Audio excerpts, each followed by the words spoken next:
Bismillahirrahmanirrahim. Assalamualaikum warahmatullahi wabarakatuh. Pemirsa Ma'rifatul Islam dimanapun Anda berada, Alhamdulillah pemirsa dapat berjumpa lagi dengan Ma'rifatul Islam yang kembali akan menyajikan kepada para pemirsa informasi tentang hukum-hukum fikih yang ringkas, praktis, yang dapat dipertanggungjawabkan sesuai dengan dalil Al-Quran dan Sunnah Rasulullah Sallallahu Alaihi Wasallam. Ma'rifatul Islam hari ini adalah anjuran puasa pada bulan Muharram. Bulan mulia, bulan Muharram yang telah menghampiri kita. Bulan tersebut disebut di sebagian kalangan dengan bulan suro atau identik dengan hal-hal yang seram dan sial, sehingga hajatan-hajatan tidak boleh dilaksanakan pada bulan tersebut. Padahal Islam tidaklah menganggap demikian. Malah di bulan tersebut adalah bulan kesempatan untuk beramal soleh, terutama puasa. Lebih utama lagi jika kita mendapati hari Ashura, yaitu 10 Muharram. Anjuran puasa Muharram. Rasulullah Shallallahu Alaihi Wasallam mendorong kita melakukan puasa pada bulan Muharram. Sebagaimana sabdanya, "Afdalus siyami ba'da Ramadan, syahrullahil Muharram. Wa afdalus salati ba'dal faridah, Salatul Lail." Puasa yang paling utama setelah Ramadan adalah puasa bulan Allah, bulan Muharram. Sementara salat yang paling utama setelah salat wajib adalah salat malam. Imam An-Nawawi rahimahullah menjelaskan, hadis ini merupakan penegasan bahwa sebaik-baik bulan untuk berpuasa adalah pada bulan Muharram. Lalu mengapa Nabi Shallallahu Alaihi Wasallam diketahui banyak berpuasa di bulan Sya'ban, bukan malah di bulan Muharram? Maka Imam Nawawi mengemukakan dua jawaban. Pertama, mungkin saja Nabi Shallallahu Alaihi Wasallam baru mengetahui keutamaan banyak berpuasa di bulan Muharram di akhir hayat hidup beliau. Kedua, boleh jadi beliau memiliki udzur ketika berada di bulan Muharram seperti safar atau sakit, sehingga tidak sempat menunaikan banyak puasa pada bulan Muharram. Ibnu Rajab Al-Hambali mengatakan puasa yang paling utama di antara bulan-bulan haram, yaitu Dzulqa'dah, Dzulhijjah, dan Muharram, serta Rajab adalah puasa di bulan Muharram, Syahrullah. Disebutkan dalam Lataiful Ma'arif. Sesuai penjelasan Ibnu Rajab, puasa sunnah atau tatawwu' ada dua macam. Pertama, puasa sunnah mutlak. Sebaik-sebaik puasa sunnah mutlak adalah puasa di bulan Muharram. Kedua, puasa sunnah sebelum dan sesudah yang mengiringi puasa wajib di bulan Ramadan. Contoh puasa 6 hari di bulan Syawal. Jadi penjelasan tadi dapat dipahami bahwa puasa sunnah mutlak yang paling afdal adalah puasa Muharram. Sedangkan puasa muqayyad yang ada kaitannya dengan waktu tertentu atau berkaitan dengan puasa Ramadan, maka yang lebih utama adalah puasa 6 hari di bulan Syawal. Puasa Syawal dari sisi ini lebih afdal daripada puasa Muharram. Puasa Syawal dikaitkan dengan puasa Ramadan. Oleh karenanya, puasa tersebut seperti salat sunnah rawatib yang mengiringi salat wajib. Puasa Arafah juga lebih baik dari puasa Muharram dari sisi puasa Arafah sebagai sunnah yang rutin. Di antara sahabat yang gemar melakukan puasa bulan-bulan haram, termasuk di bulan Muharram adalah Umar, Aisyah, dan Abu Talhah radhiyallahu anhum. Bahkan Ibnu Umar dan Al-Hasan Al-Basri gemar melakukan puasa pada setiap bulan haram.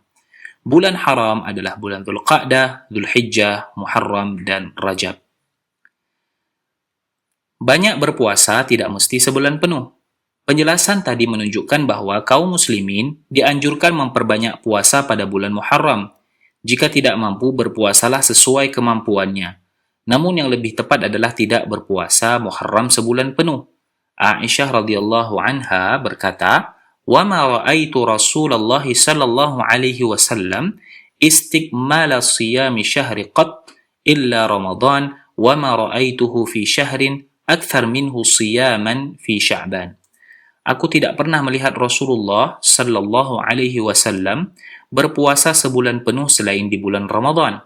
Aku tidak pernah melihat banyak puasa dalam sebulan selain pada bulan Sya'ban.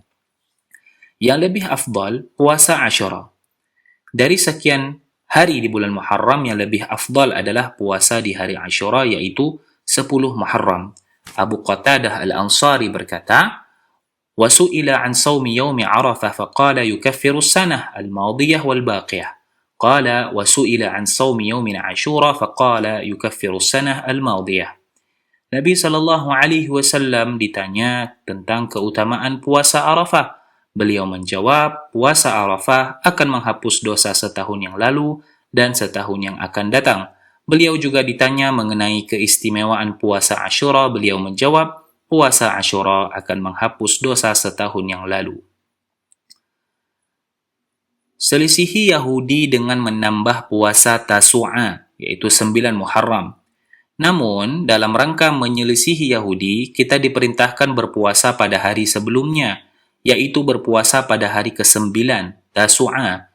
Ibnu Abbas radhiyallahu anhuma berkata bahwa ketika Nabi SAW melakukan puasa hari Asyura, dan memerintahkan kaum muslimin untuk melakukannya, pada saat itu ada yang berkata, "Ya Rasulullah, innahu yaumun tu'azzimuhul yahud wan nasara." Wahai Rasulullah, hari ini adalah hari yang diagungkan oleh Yahudi dan Nasrani. Lantas beliau mengatakan, فَإِذَا كَانَ الْعَامِ الْمُقْبِلِ إِنْشَاءَ sumna al-yawm at-tasi'.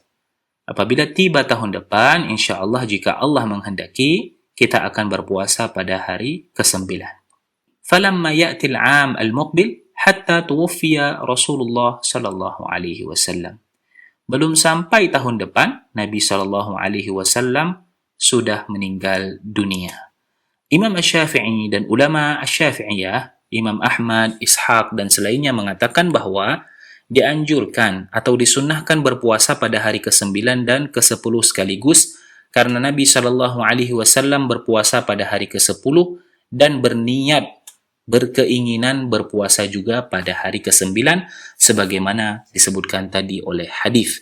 Inilah yang disebut dalam syarah Muslim.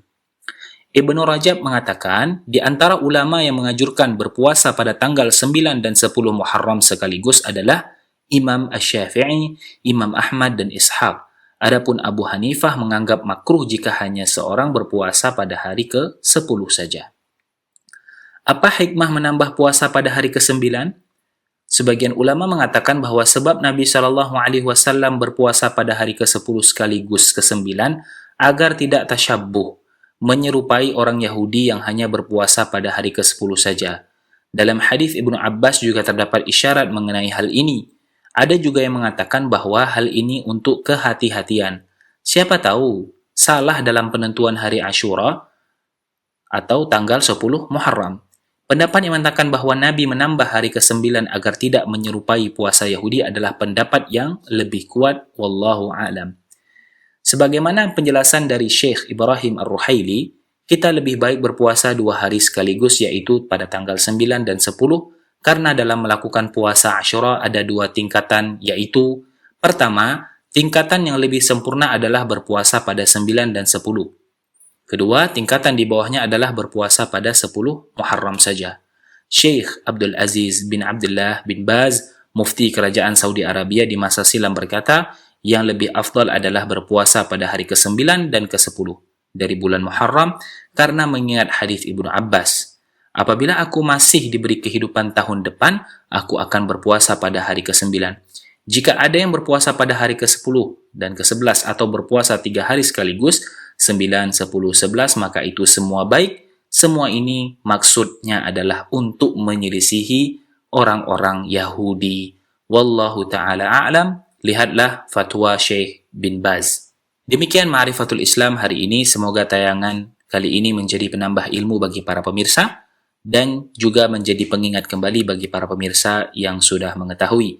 Demi mendukung agar Ma'rifatul Islam terus berkembang menjadi lebih baik, apabila pemirsa memiliki kritik, saran ataupun masukan, serta pertanyaan, maka tidak perlu sungkan ataupun ragu untuk mengirimkannya ke redaksi Insan TV sebagaimana yang tertera di layar kaca Anda. Ma'rifatul Islam akan menerima semua saran, kritik dan masukan dengan rasa syukur dan tangan terbuka. Akhir kata terima kasih. Wabillahi taufik. Wassalamualaikum warahmatullahi wabarakatuh.